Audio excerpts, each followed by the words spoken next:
Hello everyone, my name is Regina Sucita Azaria. My name is 11 2090 0215. And now I will talk about the analysis of contrastive analysis of the syntax errors in English writing skills. Background of the study. The case above shows the different conditions in each region, including geographical position, affect the vocabulary of a language used by a nation. Lado Erasmus said that because humans have developed significantly in many aspects of life called culture, students will consistently misunderstand each other across cultures. If a learner ignores these cultures, the learner will misjudge his neighbor's culture as they continue to do today. Learning a foreign language is not only learning new vocabulary and grammar of a language being studied, but also learning how to understand the description of a language used by native speakers of a language. Lee said that learning a foreign language is learning how to understand the picture and the meaning of the picture of the language being studied for people who use the language.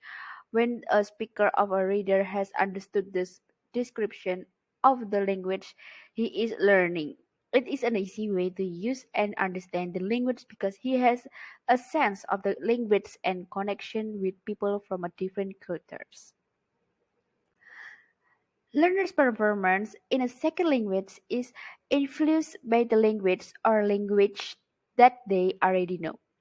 Sometimes speakers often use foreign language, whether in learning practical or daily usage, by defining the meaning or translate the target language based on their own perception, which is also influenced by their first language, source language that they have. For example, the utterance, "Saya pergi ke London minggu kemarin." In bahasa Indonesia, transferred into English become, "I go to London last week." It's definitely wrong. In English, word go cannot used to interpret and even which is happened in the past. This sentence shall be translated into when I went to London last week. Manufacturers make mistakes made by students, for example. These errors can occur because students forget what they have learned about grammar from target language, resulting in the transfer of their first language knowledge into the target language, which is not similar, which can cause errors. Rod said that L1 learners can also facilitate L2 learning. This occurs when there is a similarity between L1 and L2 if there is pattern difference between L1 and L2. If there is pattern difference between the two language, it can create some difficulties in learning. The target language this always tend to make some mistakes. The language teaching method used by the institution or teacher must apply a method that can make students understand the description and rules of the target language. The most widely used language learning method in Islamic boarding schools, especially Islamic boarding school, is using the natural method.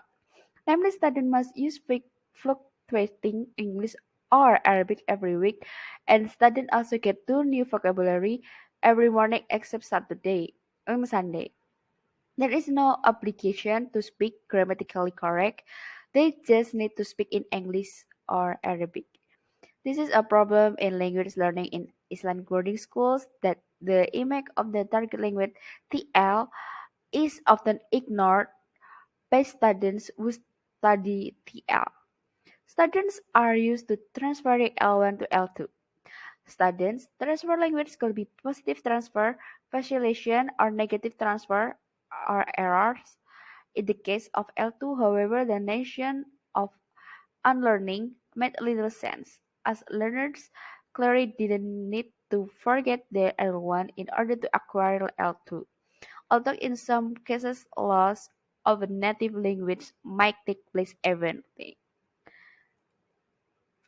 There are five steps of contrastive analysis. Therefore, this study analyzed five steps of contrastive analysis and used Hackett or State in Stasler 1982 theories of six types of idiomatic expression. The research analyzed the movie by comparing the conversation which has been printed the transcript with a subtitle in the movie. The subtitle refer to target language with the address or the movie transcript refer to source language. Here is the example of analysis of contrastive analysis of idiomatic expression. Eh. 1. Selection. 2. Description. 3. Comparison. 4. Prediction. And 5. Verification. 5 steps of contrastive analysis. In selection. English. I keep my eyes fixed on Jess on her home. In Indonesia, aku terus menatapkan pandangan pada Jess pada rumahnya. In description, in English, keep eyes on. Verb verb keep plus noun eyes plus preposition on. In Indonesia, menetapkan pandangan sama dengan verb menetapkan plus noun pandangan. Comparison, English, keep eyes on. Indonesia, menetapkan pandangan, meaning to watch someone or something or stay informed about the person's behavior. Similarities both English and Indonesian are verb phrases. English is idiomatic, Indonesia is not idiomatic. Difference, English idiom contains keyword part of body, Indonesian doesn't not. In prediction, similarities difference both English and Indonesian idiom are verb phrase. All idiomatic expression in English are translated in the non-idiomatic expression in Indonesia. Verification, and the last verification. Predictive learning problems, although some English idioms contain special keywords such as part of body, color, and animal. Its Indonesian translation do not the Indonesian learners may make mistakes by translating keep eyes on into menetapkan mata pada instead of the correct one or menetapkan pandangan menetapkan pandangan. This is therefore unacceptable. And now limitation of the study. Number one, the similarities between English non-phrases and their Indonesian equivalents in the syntax error in English writing skill. Number two, the difference between English noun-phrases and their Indonesian equivalents in the syntax errors in English writing skill. And the last, the prediction on learning on translating problems based on the difference between English noun-phrases and their Indonesian equivalents in the syntax errors in English writing skill. Racist questions. This is for my questions. Number one, what are the differences between English and Bahasa Indonesia in the passive syntax errors in English writing skill? Number two, what are similarities between English noun phrases and their Indonesian equivalents in syntax errors in English writing skill? And the last, how do these differences contribute the syntax errors in English writing skills? Next, objective of the studies. Number one, to find out the similarities between English noun phrases and their Indonesian equivalents in the syntax error in English writing skill. Number two, to find out the difference between English noun phrases and their Indonesian equivalents in the syntax error in English writing skill. And number three, to predict the learning or translating problem based on the difference between English noun phrases and their Indonesia equivalent in syntax error in English writing skill.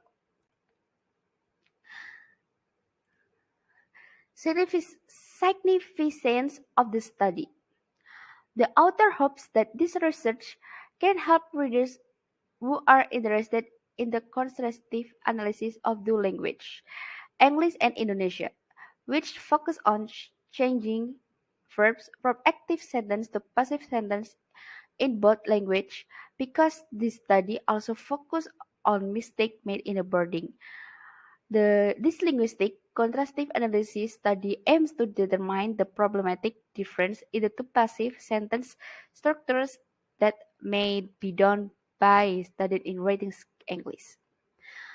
The writing teachers the student to the take data because they learn English in class. They also learn English as a foreign language by practicing the language in their daily activities, which sometimes their conversation tends to make some mistake because of their first language disorder. This bad habit is also felt to have a bad impact on their English writing skill.